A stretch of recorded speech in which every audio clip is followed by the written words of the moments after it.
Hello, beaux humains, bienvenue dans Informel, le podcast qui a comme mission d'informer, de sensibiliser et de conscientiser les femmes quant aux risques reliés aux implants mammaires. Aujourd'hui, j'ai l'immense honneur de recevoir au podcast la merveilleuse Amélie Paul, humoriste, comédienne, animatrice de La Vérité brutale et du podcast En toute franchise. Amélie a fait retirer ses implants mammaires il y a de cela 1 an. Elle a souffert de la maladie des implants durant plus de 15 ans. Elle m'a d'ailleurs reçu à son podcast en novembre l'an passé et aujourd'hui, c'est à mon tour de la recevoir et de lui laisser la parole pour nous parler de son expérience personnelle avec les implants et de sa vie post-explantation. Amélie, bienvenue au podcast et merci d'avoir accepté mon invitation. Enfin, Merci beaucoup, Jody. C'est un honneur. Merci de ton invitation. Vraiment contente d'avoir cette discussion-là avec toi aujourd'hui. Sans plus tarder, dis-nous à quel âge et quelles étaient les raisons qui t'ont amené à avoir recours à une augmentation mammaire? J'avais 23 ans, il me semble que c'était en 2002. Moi, j'avais 23 ans. Et c'est spécial, là. C'est pas que j'avais un complexe. Honnêtement, c'est encore plus embarrassant dans mon cas parce que j'avais quand même une bonne grosseur de poitrine. D'ailleurs, des gens me demandaient parfois, est-ce que c'était vrai? Donc, c'est d'autant plus ridicule. Mais c'est que je commençais un petit peu dans le milieu, tu sais, des promos de bars, Miss Budweiser, puis Miss Coors Light et tout ça. Et c'était très répandu dans ce domaine-là. C'est comme si ça allait de soi. C'était une façon peut-être d'augmenter son plus-value dans le milieu, d'avoir plus de contrats. Donc, c'était une décision plus business que d'autres choses. Et comme je dis, dans ma perception, c'était quelque chose de très banal. C'était tellement répandu que c'était juste normal. Toutes les filles en avaient. Dans le milieu que je fréquentais, pour moi, il n'y avait rien d'extraordinaire, là. C'était la mode, puis c'était comme s'en aller chez le coiffeur, là. C'était comme aller chez le coiffeur, exactement. Se faire poser Incroyable. des cils. Ouais, c'était pas C'est très ça. la mode, les cils, dans ce temps-là, mais on peut comparer à aujourd'hui des cils. Ouais, définitivement. Donc, C'était pas tout purement à fait le même prix. esthétique. Oui, purement esthétique et comme une décision business, comme je disais, pour avoir plus de contrats de promotion, là. Et j'étais beaucoup dans les promos de bars dans ce temps-là. Donc, tu as gardé tes implants, on parle d'une bonne vingtaine d'années, en fait, là. Enfin. Oui, c'est ça, de 23 à 44, exactement. Donc, 21 ans, quand même. Wow, quand même assez Moi, longtemps. je savais pas, on en parlait tout à l'heure avant l'émission, je savais pas qu'après 10 ans, on était censé les faire changer. Moi, j'avais dans la tête que s'il n'y a pas de rupture ou si tout va bien, c'est encore beau et tout, on peut les garder à l'infini. Oui, ben c'est un peu ça qu'on disait dans le temps, là. C'est bon à vie, ces choses-là, puis il n'y a pas de problème. Mais aujourd'hui, on voit que ça commence à changer un peu. On doit les faire changer, comme ils disent. Après 10 ans, on a plus de chances d'avoir soit une rupture d'implant ou une contracture capsulaire ou même de développer la fameuse maladie des implants. Puis dis-nous, est-ce que ton chirurgien, à l'époque, te parlait de certains risques reliés aux implants mammaires? Est-ce qu'on t'a même peut-être mentionné la maladie des implants? Non, on m'a pas mentionné ça. Il m'avait parlé des risques de la chirurgie en tant que telle, des complications qu'il peut avoir après la chirurgie, mais pas des risques à long terme. Non, juste, admettons, il peut avoir une rupture, mais il disait vu que c'est de l'eau salée, c'est pas dangereux. Il m'avait expliqué par rapport au silicone, à ce moment-là, ça aurait pu être un problème, mais une rupture, c'était vraiment pas grave là, dans son langage. Donc, moi, j'étais très naïve. C'était rien. Là, c'était d'aller me faire poser des cils, là, moi. Donc, je m'en foutais complètement. Il y avait rien là. Ouais. On a tous passé un peu par là. Hein? C'était Exact. comme... On posait pas beaucoup de questions non plus. On avait une confiance aveugle envers les chirurgiens, puis on va de l'avant. Exactement, mais aussi à cet âge-là, il y a une naïveté. Tu sais, moi, dans ma vie, en tout cas, j'étais très fonceuse. Je voyageais partout toute seule. J'avais peur de rien. Donc, c'est pas une chirurgie qui allait me faire peur. Là. Non. On est un peu invincible dans vingtaine, on dirait. Exact. On est insouciant, moins insécure. J'imagine, on se dit on a toute la vie devant nous, alors qu'à mon âge, en tout cas, j'étais plus jeune. Là. Je sais pas pour toi, mais je suis beaucoup plus peureuse aujourd'hui. Ben, c'est correct parce que ça nous permet de vivre de belles expériences quand on a le guts puis qu'on se sent invincible, mais ça nous permet de faire des erreurs, disons ça comme ça aussi des fois, là, en cours de route. Là. Exact. J'ai fait beaucoup d'erreurs, pas juste à ce niveau-là, mais en général. Mais je regrette rien. Ça me permet d'être qui je suis aujourd'hui avec peut-être une Exactement. sagesse, l'expérience de plus. Tu sais. Définitivement. Chaque erreur est une expérience en soi, finalement. Exact. À quel moment dans ton cas, Amélie, tu as commencé à développer des chirurgies? Parle-nous des chirurgies, des symptômes, excuse-moi. Parle-nous un peu de l'après-chirurgie. À quel moment tu as commencé à avoir des symptômes? Est-ce que ça a été pas longtemps après l'implantation? Ça a pris un certain moment? La chirurgie avait très bien été. Je me rappelle que c'était très douloureux, par contre. Là. Mais moi, cette douleur extrême-là me faisait rire.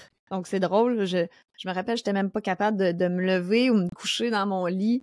Donc, ma mère devait m'aider.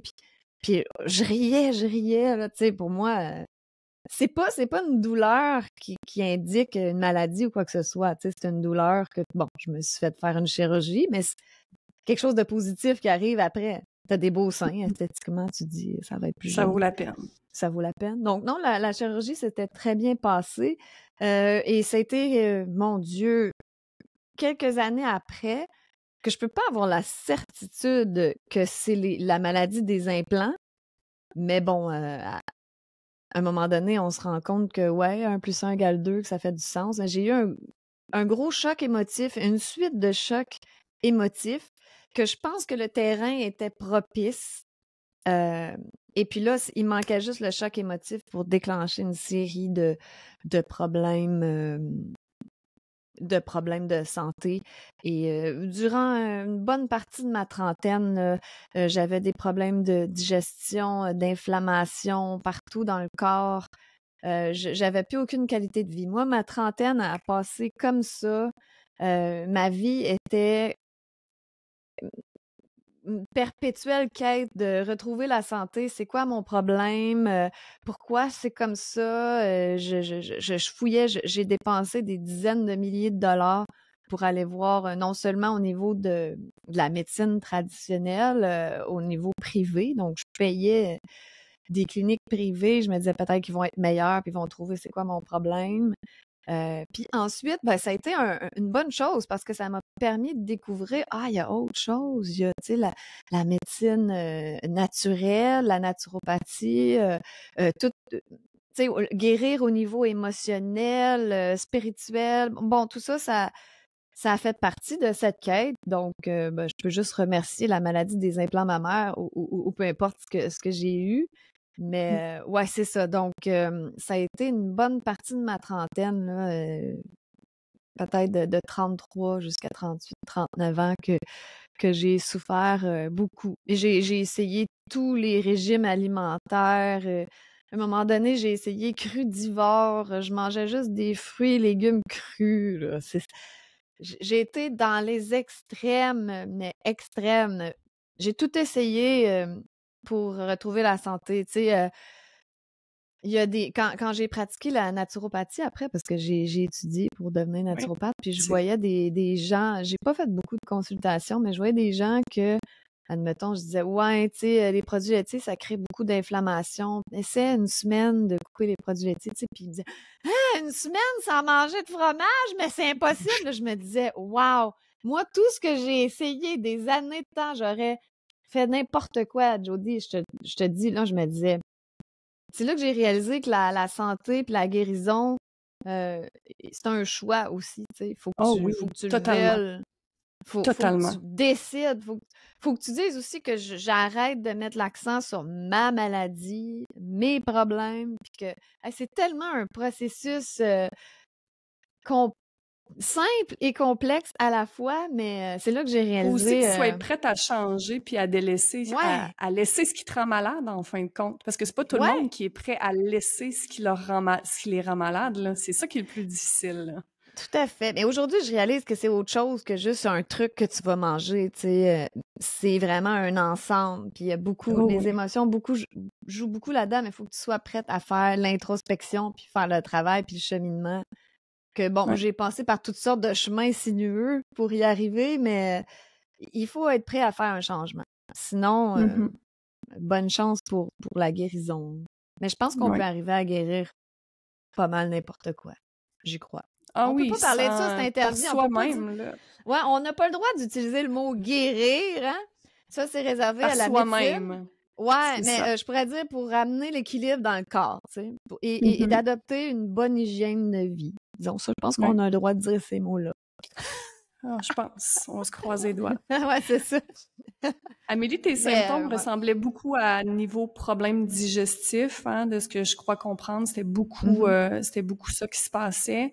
Ouais. On parle aussi de fatigue, il y a des choses comme ça. Est-ce que à l'époque on t'a étiqueté des maladies ou est-ce qu'on a mis des termes sur ce que tu avais? Est-ce que tu souffrais d'une maladie en particulier? Non, j'ai jamais eu un diagnostic spécifique ben, plusieurs disaient que c'était dans ma tête aussi. Là. Tu sais, je disais, ah, mais Hmm. j'avais beaucoup de problèmes gynécologiques aussi, de l'inflammation. Ouais, Ça devait, tu sais, au niveau de la féminité, peut-être, là, il y avait un ouais. lien, je sais pas trop. Et puis là, Je ben, vois j'ai ça vu. beaucoup, en fin de compte, Amélie, hein, des Ouais. femmes qui souffrent de problèmes gynécologiques, puis qui, par la suite, endométriose aussi, des choses comme ça, puis par la suite, Oui, un coup que les implants sont partis, comme par ça magie, part. Ah ouais, moi, ouais. j'ai plus aucun problème à ce niveau-là. Mais ce qui était particulier, c'est justement, j'avais toujours de l'inflammation, j'avais toujours mal. J'ai vu, honnêtement, là, tu sais, je sais pas combien de spécialistes gynécologiques, urologues et tout, et tout. Non, il y a rien. Il y a rien. Il y a pas de problème. C'est dans ta tête. Je suis comme, ben oui, mais j'ai le feu. J'ai l'impression que je me fais râper la vulve, là. Tu sais, je recevais très peu de retour, de compassion. Il y a une femme, à un moment donné, qui a dit, par contre, c'est vrai, elle a dit, je crois que tu souffres de vulvodynie. Mais ça, c'est un terme utilisé par la médecine qui veut rien dire, dans le sens que la vulvodynie, c'est de l'inflammation chronique à la vulve.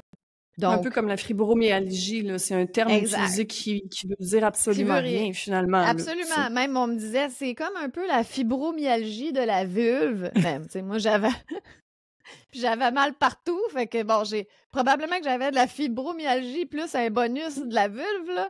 Mais, ouais, moi, j'ai tout entendu.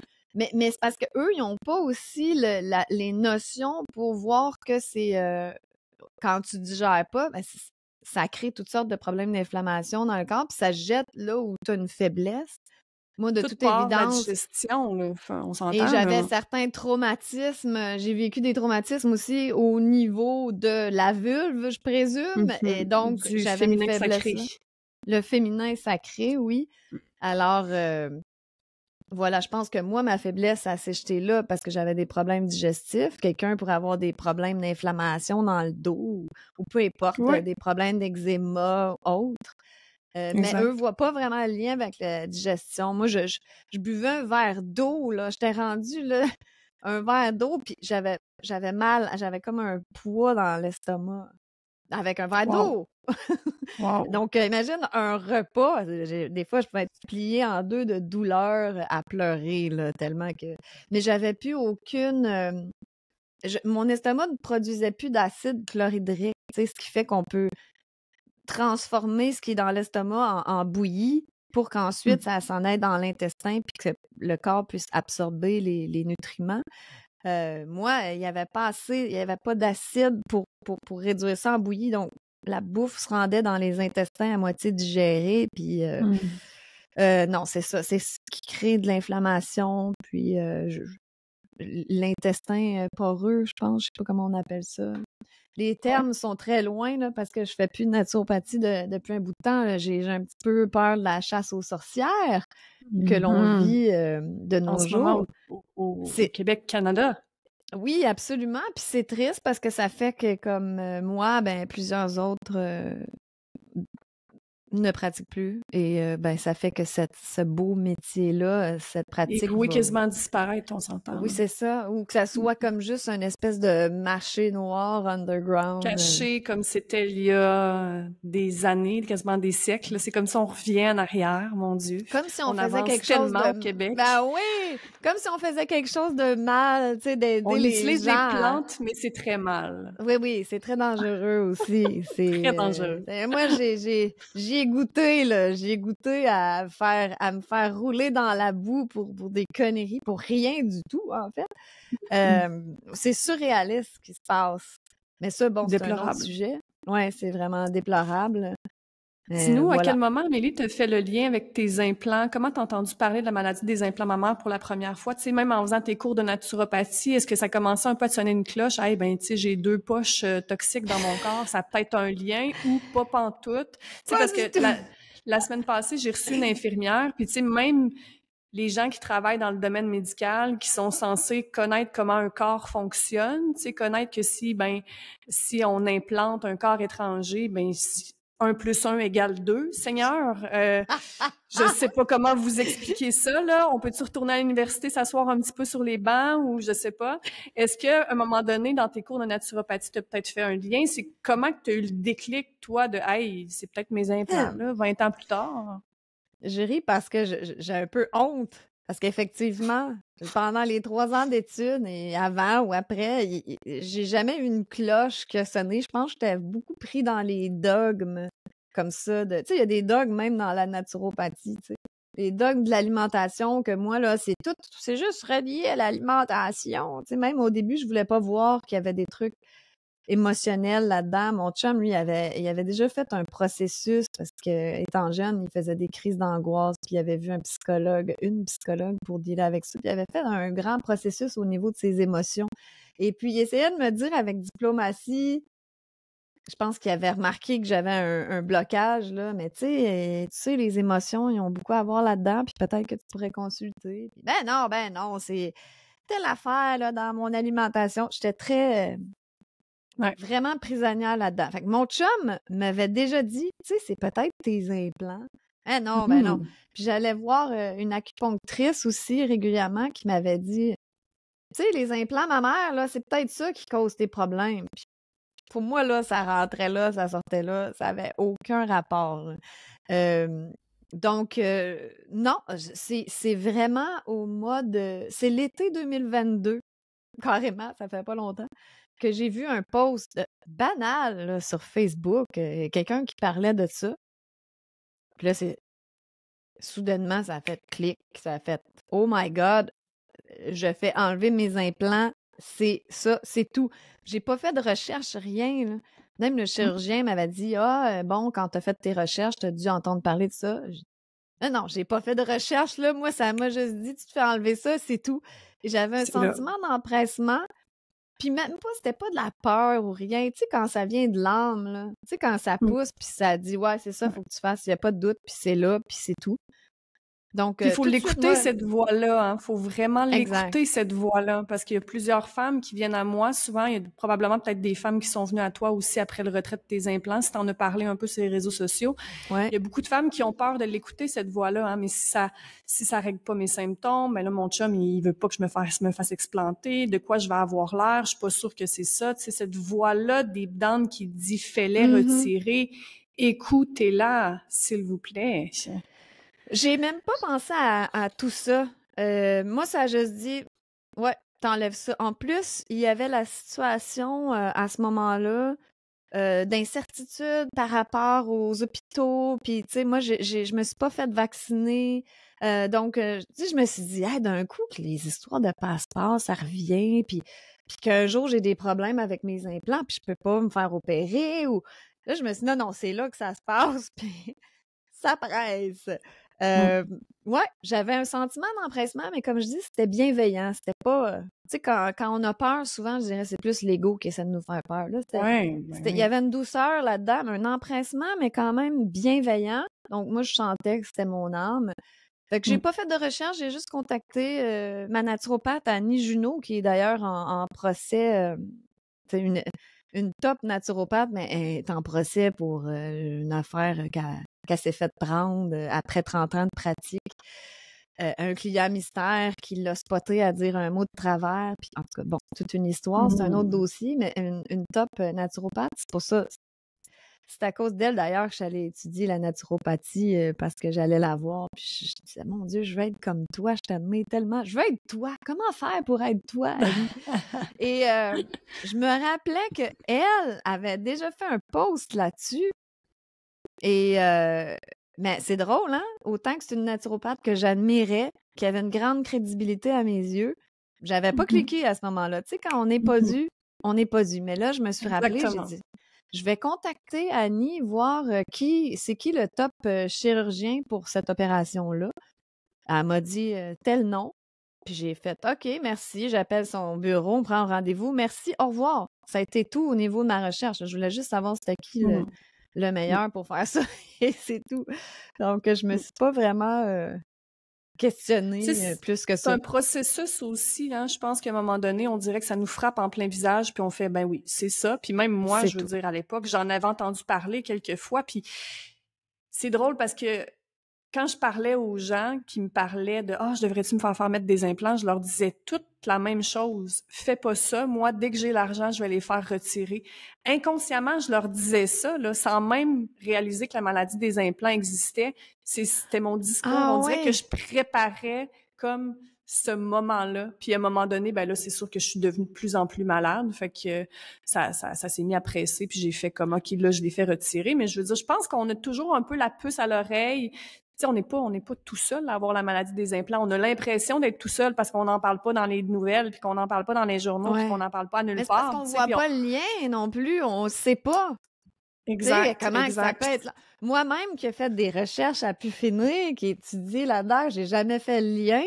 Donc, je peux imaginer quelqu'un qui s'intéresse plus ou moins à ça, il verra jamais le lien. On n'a pas de registre non plus au Québec du nombre de femmes qui ont des implants, de qui a des implants. Ça fait en sorte que les femmes qui rentrent dans des bureaux, voir leur médecin, voir le spécialiste, qui leur disent, ben j'ai tel symptôme. Si au moins on avait un registre, le médecin ouvre le dossier, OK, ben elle a des implants. Ben voyons, elle aussi a des implants. Ben voyons, tu sais, on verrait peut-être qu'il y a un lien à un moment donné, mais là, on n'a aucun registre. Puis écoute, on n'aura jamais de registre non plus, là. Il n'y a jamais un gynéco ou un médecin spécialiste que j'ai contacté, mais pas plus au niveau de la médecine holistique, là, à part l'acupunctrice. Mais il n'y a jamais personne qui m'a dit ouais, t'as-tu des implants? Bon, ça peut avoir un lien. Est-ce que tu manges bien? Est-ce que tu fumes? Est-ce que tu fais du sport? Mais là, je me dis, ben la logique, si tout ce que je mets dans mon corps comme nourriture impacte ma santé, ce qui dort dans mon corps depuis des années est censé d'en avoir un impact, là. Écoutez, on peut s'entendre là-dessus? Mais moi, j'avais allumé à un moment donné aussi, parce que quand on greffe, je sais pas si c'est ça, on greffe, un organe à quelqu'un, il doit prendre des immunosuppresseurs. Des immunosuppresseurs pour éviter que le corps rejette l'organe. Alors, moi, je me suis dit, c'est peut-être pour ça qu'on dirait que mon système immunitaire est tout le temps en train de combattre quelque chose. Puis je suis fatiguée, puis je me lève le matin morte, comme si j'étais toujours en début de grippe.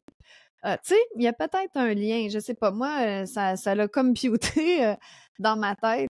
Puis il y a aussi une autre synchronicité qui est assez spéciale, un petit peu plus ésotérique, mais c'était ma mère est décédée au mois d'avril 2022, puis tu sais, c'est pas longtemps après que ça s'est passé, ça, que j'ai eu comme un flash, tu sais. Je dis pas que c'est un message de ma mère de l'au-delà, mais qui sait peut-être. Mais mon point, c'est que j'ai eu un petit héritage. Donc, j'ai eu un flash, un timing où je pouvais me payer la chirurgie aussi. Tu sais, quel hasard quand même. Ben oui, exact. Parce que, tu sais, c'est ça, c'est pas donné. La vie a tout placé les choses pour que tu passes sous le bistouri, finalement, que tu te fasses explanter. Exact, puis que j'ai pas eu à me questionner au niveau monétaire, ben parce que c'était quand même un gros montant, puis c'est pas tout le monde qui ont ce montant-là non plus. Donc, il y en a sûrement des femmes qui nous écoutent, qui ont envie de le faire, mais qui n'ont pas l'argent. Ah oui, puis j'en connais des femmes qui sont tellement malades puis qui, malheureusement, peuvent pas se faire explanter parce qu'on parle des fois quasiment du double de l'implantation, là. C'est...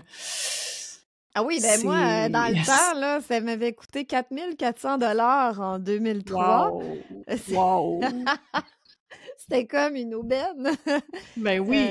On parle de quasiment 3 fois le prix aujourd'hui, tu sais. Mais en même temps, un jour ou l'autre, il faut les faire enlever. Tu sais, je sais pas s'il y en a qui gardent ça toute leur vie, mais il faut les faire enlever un jour ou l'autre. Donc, tant qu'à les faire remplacer, rendu à mon âge, je dis pas que je suis vieille, Mais est-ce que j'ai encore besoin d'avoir des gros seins? Tu sais, je mets plus de décolleté, je les mets pas en valeur. Donc, non, regarde, c'est plus simple de juste faire enlever ça puis de plus avoir affaire à aller à l'hôpital jamais, là. Exact, exact. Puis, rapidement, parle-nous aussi de la réaction de ton entourage dans ta décision, ton conjoint, ta famille, tes amis. Est-ce que tu as eu du support? Est-ce que les gens ont fait, ben voyons, qu'est-ce que tu fais là, Amélie, faire enlever tes implants? C'est drôle, hein? Moi, tout était tellement aligné, là, puis que ça a coulé, puis ça s'est fait tellement de façon simple que tout le monde à qui j'en ai parlé, on fait «Ah ouais, c'est vrai, ça a du bon sens.» Il y a personne qui a dit «Ben voyons donc!» Non, c'est comme si on était tellement habitués pendant des années que j'avais toutes sortes de problèmes de santé puis que ça avait pas de sens parce que je suis une fille qui s'alimente bien, je fais attention à moi, tu sais, je bois pas, je fume pas, je prends pas de médicaments. Il y avait comme aucune raison que je sois toute déséquilibrée comme ça. Fait que, tu sais, tout le monde a fait «Ah oui, c'est vrai, ça a du bon sens.» Et comme, ben, mon chum, évidemment, il a dit «Je te l'avais dit!» parce qu'il m'en avait déjà parlé. Puis non, il y avait pas de problème. Tu sais, c'est un homme. C'est sûr que les hommes aiment les gros seins, mais je pense que quand un homme t'aime, tu sais, moi, je suis dans une relation saine depuis 9 ans. Il n'y a pas de toxicité entre nous deux. Je veux dire, et ça n'a pas rapport à la grosseur de mes seins. Tu sais, d'ailleurs, Ben non. red flag, mesdames, si votre chum commence à dire «Ouais, mais là, non, non, ça n'a pas de sens, là.» Mais Je veux dire, malheureusement, j'ai beaucoup de femmes qui hésitent de le faire à cause de leur conjoint, hein. mais Puis ça, c'est voyons donc! déplorable. Ben, mon chum, il me dit que ça sera pas beau. Mon chum, il me dit de pas faire ça. Ben là, c'est mon chum qui a payé pour mon implantation. Moi, quand j'entends ça, je suis C'est outrée. épouvantable! Voyons Outrée, je suis donc! comme, mais laisse ton chum et va te faire retirer tes implants. Trouve C'est quelqu'un une qui va t'aimer sous-merde. pour qui C'est tu ça. es, là. Voyons donc. That's it. Moi, j'ai vraiment montré des images parce que, tu sais, j'étais consciente peut-être que ça serait pas super beau. J'avais aucune idée. Je me disais, wow, ça va peut-être être bizarre, tu sais. Il va-tu bien construire la patente? Aucune idée. J'ai dit, gars, es-tu capable de vivre avec ça? Il va peut-être avoir des cicatrices, ça va être peut-être bien lettre. Mais moi, je savais dans ma tête, je suis positive qu'on va être ensemble pour le reste de nos jours, là. Donc, j'aurais pas à montrer mes seins à plein de monde, je serais pas gênée. Il y a juste toi qui vas les voir, là. C'est correct, là. Il s'en foutait dessus. Il disait, tu penses-tu que j'en ai rien à foutre, là? Tu sais, c'est pas tes seins que j'aime, c'est toi. Fait que, puis T'es-tu évidemment, satisfaite du résultat esthétique final malgré tout? Parce que c'est une crainte, c'est ouais. une peur qu'il y a beaucoup de femmes qui me disent mais ça va ressembler à quoi? Moi, honnêtement, mes petits seins, je les adore. Là, maintenant, je suis encore plus en amour avec mon corps maintenant, même si j'ai 2 belles cicatrices. Mais j'imagine que c'est pas le cas pour tout le monde, puis c'est correct aussi. Je pense que c'est un processus de se réadapter à son vrai physique qu'on a voulu changer à un moment dans notre vie. Comment tu vis ça, toi, l'après-chirurgie, esthétiquement parlant? J'ai été surprise parce que quand je suis allée au bureau du chirurgien, il m'avait montré des photos avant-après. J'étais comme, oh mon Dieu! Je trouvais pas ça très beau.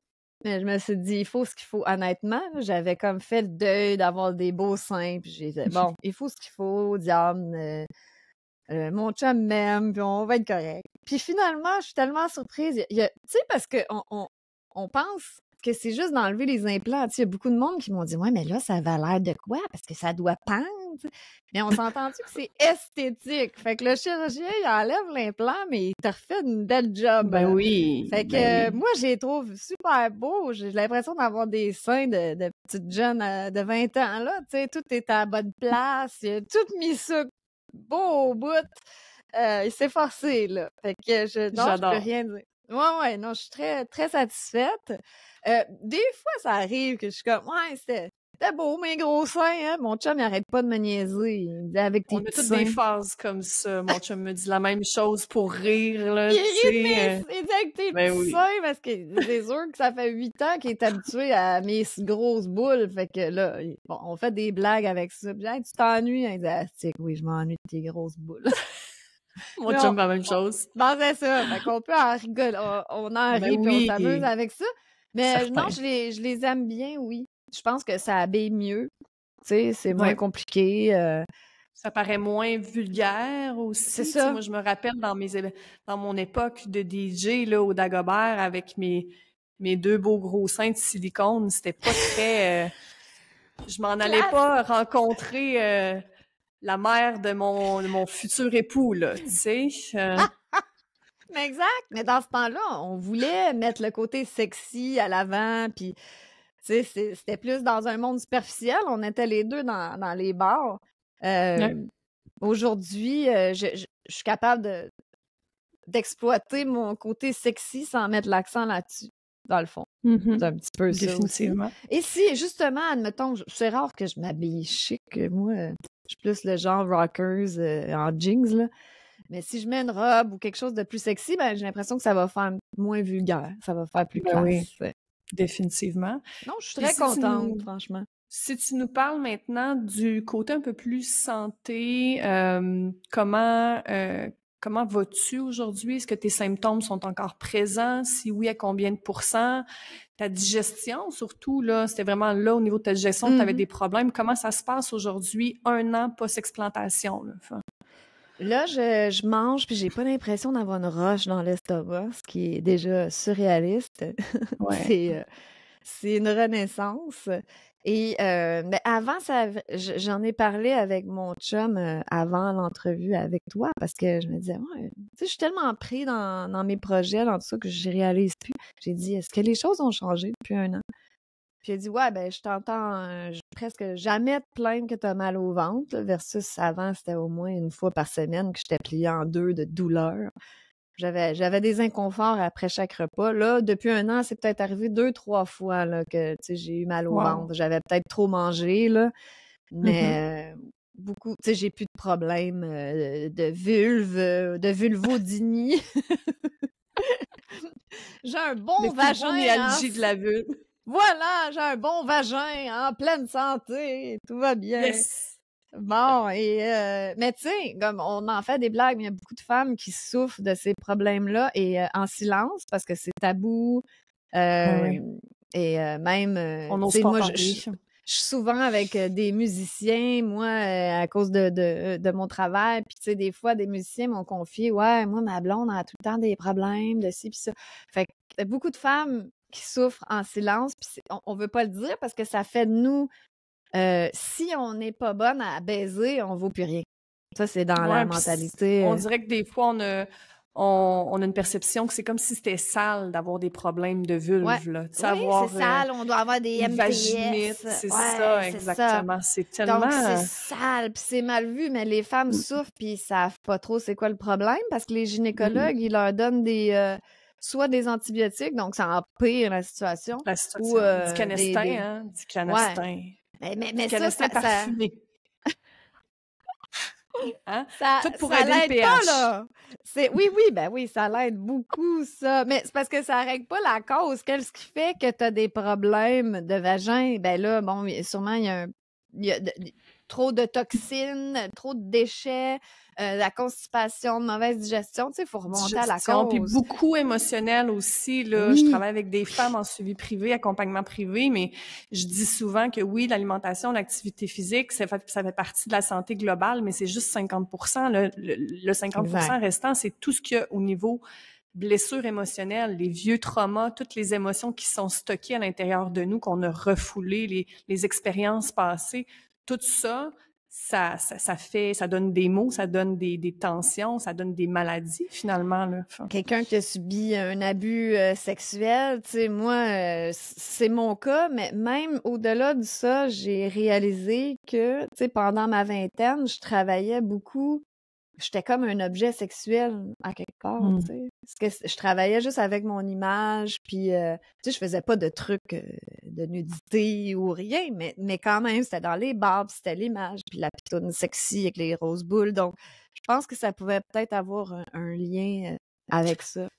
C'est fascinant que tu dises ça parce que je viens d'avoir un déclic que j'ai vécu certains abus sexuels. Je pense que chaque femme a vécu, sans nécessairement dire un viol ou quoi que ce soit, là, mais j'ai eu une certaine expérience qui s'est approchée d'un viol, même si ça n'a pas été un viol. Puis vois-tu, je viens de réaliser que je me suis fait quand même implanter pas longtemps après, là. Enfin, tu sais, fait qu'on dirait que c'est une façon aussi qu'on dirait qu'on on se voit comme un objet sexuel un peu à travers ce qu'on a vécu en lien avec la sexualité. Puis définitivement, ça peut avoir un lien aussi. Puis comme on parlait en début d'entrevue tantôt, c'est une grosse armure corporelle aussi, là, les implants mammaires qui viennent bloquer au niveau du cœur, qui viennent bloquer l'ouverture du cœur, en fait. Là. Enfin... Ben ça, tu me l'as fait remarquer avant l'entrevue, justement, parce que je trouvais que qu'est-ce qui avait plus changé, même au-delà de la santé, c'est que depuis 1 an,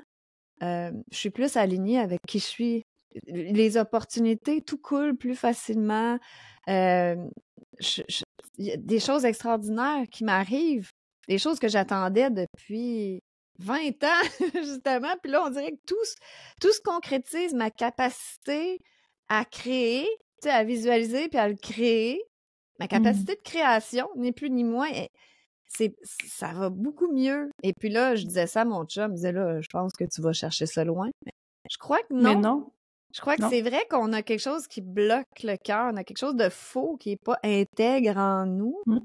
Et ben ça bloque peut-être le flot d'énergie, je sais pas, mais non seulement j'ai enlevé ça de moi, tu sais, qui était comme un corps étranger, mais j'ai l'impression même la vie a fait un ménage des gens toxiques autour de moi. Il y a qui n'avait pas d'affaires là est parti. C'est comme si en enlevant le faux, ben on se rapproche un peu plus de notre véritable essence finalement. Là. Fait que c'est sûr que la vie nous amène ce qu'on a véritablement de besoin puis fait du ménage autour de nous. Fait que moi non, je suis persuadée que ça a un lien avec le fait que tu t'es fait explanter. Là. Moi aussi, donc c'est peut-être plus des avantages au niveau émotionnel, spirituel, carrière, qui je suis, tu sais, d'incarner plus qui je suis, puis qu'est-ce que je suis venue faire ici. Je pense que c'est... Ouais, il était temps que je le fasse, je crois. Mais tu sais, là, je fais des liens, on discute, puis c'est pas quelque chose de quoi je parle si souvent. Mais, tu sais, le fait qu'effectivement, je pense, toi et moi, mais je veux pas parler pour toi, mais nos implants, c'était vraiment comme pour Ben, c'était se l'ancienne nous, sexualiser. en fin de compte. Ouais, Puis c'était oui, l'ancienne nous, mais c'était se sexualiser davantage. Il y a des femmes qui c'est juste qu'ils ont rien, puis ils se sentent pas femmes, donc ils vont se faire juste poser des petits seins, des petits implants pour avoir l'air d'être plus femme. Moi, j'en avais déjà. Là. C'était juste pour être plus sexuelle, plus attirante, plus un objet, dans le fond. Donc, je peux, Ben oui. tu sais, je réalise que tous ces traumas-là, ils m'ont attiré les abus aussi. Donc, je Ben ne oui. suis pas étonnée que ça s'est jeté justement au niveau de mon vagin. Définitivement. Je suis vraiment contente de savoir que ta santé va mieux aujourd'hui, que tu es plus alignée avec ta vérité, avec ton essence et tout.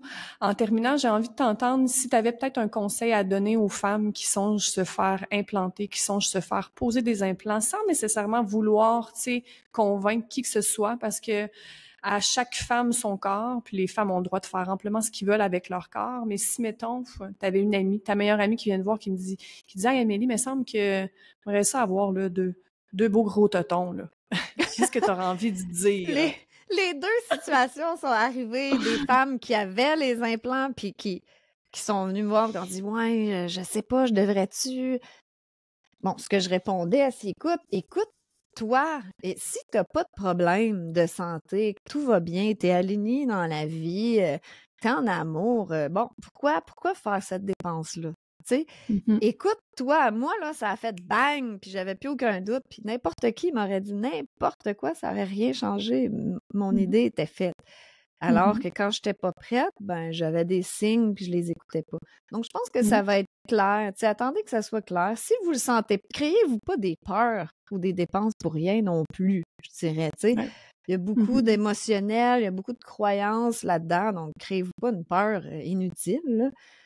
Allez-y avec votre ressenti. Mais l'autre situation, c'est ma belle-sœur qui est une athlète, elle a court.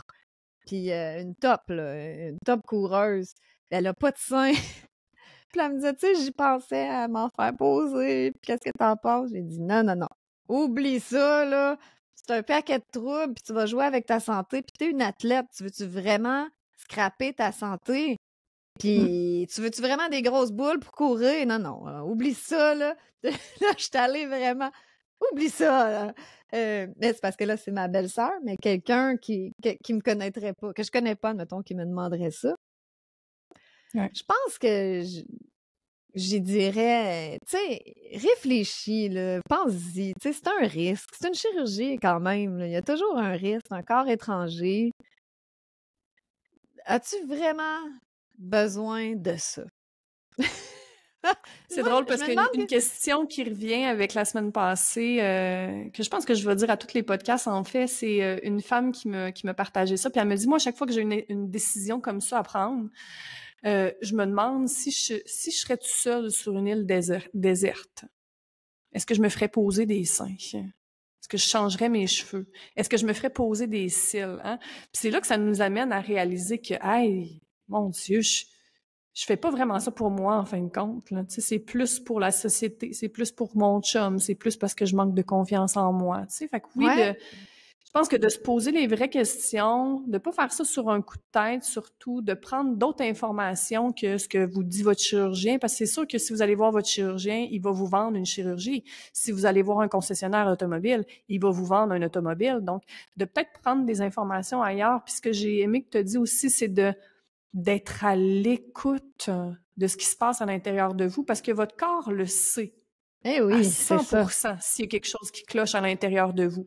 C'est juste votre capacité d'être à l'écoute de vos symptômes puis de ce qui se passe à l'intérieur de vous. Fait que, tu sais, on est tellement dans une société où ce que tout va vite qu'on prend même pas 5 minutes par jour pour s'arrêter, respirer, faire un petit check-in puis faire comme, hey, comment ça va en dedans, là? Tu sais? Puis c'est ça que Exact. j'enseigne à mes clientes, moi, de respirer, de s'arrêter, de prendre le temps d'être à l'écoute de ce qui se passe, des émotions, des sensations, de tout ce qu'il y a à l'intérieur de nous, tu sais. Fait que moi, ça a été mon déclic, ça a été que j'ai fait ma formation de breathwork pour devenir enseignante de breathwork, respiration consciente. Puis c'est durant une séance que j'ai senti un gros blocage au niveau de ma poitrine, puis je sentais que le Wow. souffle là, montait pas jusqu'aux clavicules, puis j'ai fait aïe aïe, j'ai eu un déclic, j'ai fait faut que je fasse enlever ça.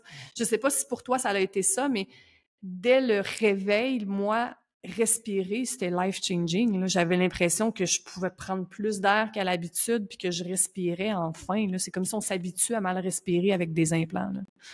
C'est vrai ce que tu dis là, parce que j'aime beaucoup la course, puis à un moment donné, j'ai voulu recommencer, puis j'étais comme, tu sais, je suis une fille qui est en forme, comme je dis, j'ai un bon cardio. On dirait que j'ai pas le souffle, c'est pas normal. Puis là, on me disait, mais c'est parce que t'es pas en forme. Là. Non, non, il y a une différence entre manquer de souffle parce que t'es pas en forme, puis ce que je ressens, là, c'est pas pareil. Et oui, j'ai recommencé à faire de la course par après, puis c'était complètement Finalement, différent. t'es en forme. Finalement, t'es plus en forme. Ouais, ben là, le problème, c'est que j'ai développé une blessure à la hanche, fait que j'ai dû arrêter de courir, mais là, c'était pas parce que c'était pas une affaire de respiration, effectivement, mais t'as un très bon point. Puis, tu sais, je veux rajouter, tu sais, j'ai dit à ma belle-sœur, non, non, on fait pas ça, mais en fait, je réalise que si vous le sentez, ben faites-le. Si vous sentez vraiment que ça pousse, dans le sens, parce que moi, je me dis, si c'était pas de ça, je serais pas qui je suis aujourd'hui. Tu sais, j'ai vécu, oui, des trucs horribles, mais ça fait évoluer. Tu sais, j'appelle ça des cadeaux évolutifs. Que sinon, ben, ça m'aurait mené où? J'en sais rien. J'en sais rien, mais Oui, si ça fait chaque partie de votre cheminement. expérience, Exact. exactement. Chaque expérience, bonne ou mauvaise, est bonne à avoir, finalement. Là. Mhm. Tu sais, même chose pour moi, je veux dire, j'ai été malade pendant longtemps, merci, j'ai retrouvé ma santé, je me suis fait explanter, mais si ce serait à refaire, ben, malheureusement, oui, je le referais parce que je serais pas ici à toutes les semaines à recevoir des femmes qui viennent parler, j'aurais pas cheminé spirituellement et émotionnellement, je serais pas la femme que je suis aujourd'hui, vraie, véritable, raw, là, tu sais. Je serais probablement encore dans mes patterns, puis on dirait que je serais encore probablement axée beaucoup sur mon apparence physique, puis c'est tellement plus le cas aujourd'hui. Fait que moi, j'ai pour mon dire aussi que je pense que dans la vie, faut vivre un extrême puis l'autre pour trouver son centre, pour trouver son équilibre, puis il faut vivre certaines expériences négatives, positives, pour devenir la personne qu'on est. Donc oui, dans le fond, si c'est un calling pour vous de vous faire poser des implants, ben peut-être que ça fait partie de votre chemin. Peut-être que ça fait partie de votre processus de vie puis votre cheminement. Là. Exactement. Je pense qu'à ce moment-là, si on m'avait découragée de le faire, je l'aurais fait quand même parce que j'ai la tête dure. Puis quand j'ai une idée même dans la chose, tête. même chose pour moi. Puis tu sais, encore une fois, ce podcast-là a comme mission vraiment de sensibiliser parce que malheureusement, moi, ce que je déplore, c'est que tu sais, on sait que fumer, c'est pas bon, mais il y a quand même des gens qui fument. Mais au moins, on a un avertissement sur le paquet de cigarettes qui nous dit « Hey, fumer, ça peut occasionner X, Y, Z. » Même chose pour Ouais. l'alcool, même chose pour la nourriture, même chose. Mais pour les implants, ben encore aujourd'hui, malheureusement, c'est très difficile d'entendre parler de la maladie des implants. Puis, encore aujourd'hui, les chirurgiens, quand on va les rencontrer, ils nous disent « Ben non, tout va bien se passer, ta vie va changer, tout va être beau. » Mais c'est malheureusement pas toujours vrai. Fait que Je juste dirais, courez si votre conscientiser. chirurgien ne vous parle pas des risques comme Oui. ça. Tu sais, parce que celui qui me l'a fait, et je pense que toi, c'était une femme, hein, si je me trompe pas? Oui, moi, j'étais allée en Ohio voir une femme spécialisée dans l'explantation. Donc, ces chirurgiens-là, je crois qu'ils ne pratiquent plus Non. la pose d'implants. Donc, ils sont intègres dans le sens qu'ils savent les risques, donc ils le font plus. Je dirais que si vous voulez vous faire poser des implants, si le chirurgien ne parle pas d'aucun risque, et moi, j'aurais des petits... Ben oui, des petits c'est un bémols, petit red disons. flag, là. Un C'est petit ça. Puis, red tu sais, flag. sans nommer ton chirurgien, Amélie, je veux dire, ton chirurgien, là, il fait de l'explantation à tous les jours. Je sais pas combien de femmes par jour se font explanter par lui. Je pense qu'il en prend 4 par jour parce que c'est quand même un Incroyable. grosse job, là. Mais tu sais, Mhm. on parle de 3-4 femmes à tous les jours seulement dans la région de Montréal qui vont se faire explanter parce qu'ils ont la maladie des implants. Et on nous dit que c'est parce qu'on a pigé un mauvais numéro dans le sac, là. Écoutez, Ouais, c'est ça. on est beaucoup plus que vous pouvez vous imaginer, là. C'est pas parce que vous voyez pas ça dans votre journal quotidien ou dans votre petite boîte noire que ça n'existe pas, là. Tu sais, faut se rappeler de ça aussi, là. Mais c'est encore beaucoup la mode, hein, les implants, quand même. Puis ça va le rester, là. L'esthétique, ça va toujours rester la mode. Puis c'est une grosse vache à lait aussi, là. Tu sais, faites vos recherches puis regardez combien de cash ça rapporte, la chirurgie esthétique, l'augmentation de mammaire, qui est la chirurgie numéro 1 la plus pratiquée. Vous allez voir que c'est pas pour rien non plus qu'on n'en parle pas plus. Puis vous allez voir aussi que ceux qui créent les implants, qui construisent, je cherche le mot, ceux qui font les implants, qui produisent, excusez-moi, les implants. OK. Produisent les implants, c'est des compagnies pharmaceutiques. Donc, Ah, ben on les aime donc, eux, en plus. Ah, on les aime, les compagnies pharmaceutiques. Mentor, ceux qui produisent les implants, Mentor qu'on retrouve dans la majorité des femmes, dans le fond, c'est la plus grosse compagnie d'implants mammaires au monde. Mais c'est fabriqué par Johnson & Johnson, qui est la plus grosse compagnie pharmaceutique au monde. Donc, pensez-vous vraiment... Ils n'ont jamais eu d'amende ou quoi que ce soit. Jamais. Eux, sont toujours très straight. Puis il y a un autre point que peut-être s'il y a des jeunes filles qui nous écoutent, tu sais, quand on est jeune, on veut plaire. Je comprends, j'étais comme ça, là. Ben, encore là, j'aime bien. Qui aime pas plaire? Mais dans le sens, je voulais attirer les hommes, je voulais attirer le regard des hommes, mais je pensais pas, par contre, à ce moment-là, de quel type d'homme j'allais attirer, tu sais.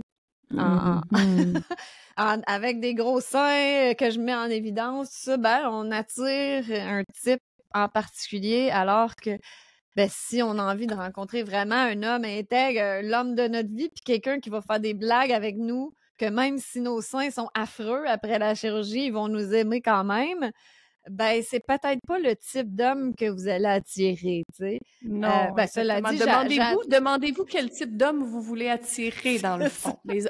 Un homme qui est attiré par vos gros seins ou par votre personnalité, hein, votre charme, tu sais, il me semble que le choix n'est pas difficile à faire. On peut quand même attirer un bon gars avec des gros seins, là, tu sais, comme ben, oui, nous, on l'a fait. Mais tu sais, on va attirer beaucoup de rapaces aussi, là, donc... Ouais, exact. Voilà, c'est juste un petit truc comme ça, si ça peut peut-être vous décourager. Une petite parenthèse. Exact. Amélie, on peut te retrouver où sur les réseaux sociaux, si on veut écouter tes podcasts, des choses comme ça? Quel endroit qu'on peut te retrouver?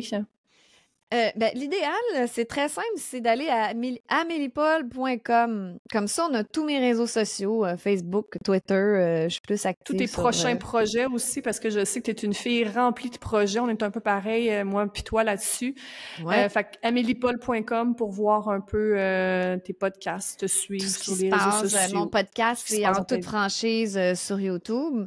Et quelque chose de vraiment spécial qui arrive pour moi. Tu vois, ça doit être parce que j'ai plus mes implants, donc là, je suis alignée. Mais, j'ai J'aime fait ça. des shows en septembre d'humour à un festival en France et en Belgique.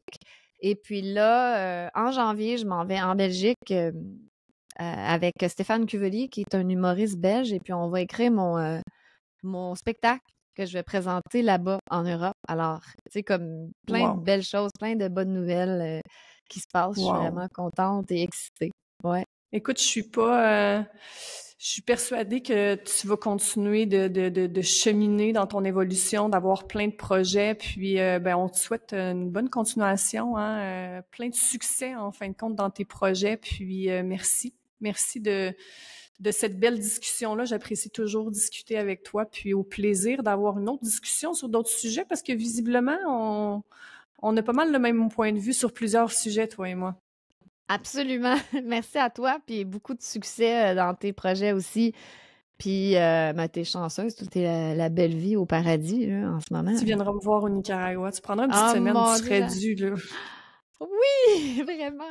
Ah ben là, écoute, je dirais pas non, par contre. Là, après la J'ai une Belgique, peut-être. retraite en plus. J'ai une retraite en Ouais? janvier, là, une retraite de femme en janvier. Je plug ça à travers mon podcast. Mais, Bon, bonne idée. Mais moi, je vais être à Liège, mais si t'en as une c'est pas autre à un plate moment non plus, là. donné. Non, non. Ben, c'est pas sous les tropiques, mais ça va être. J'aime bien l'Europe en général. Ben oui, Ouais, c'est très j'aimerais beau. bien ça. Je pense qu'on s'entendrait bien, ça serait le fun.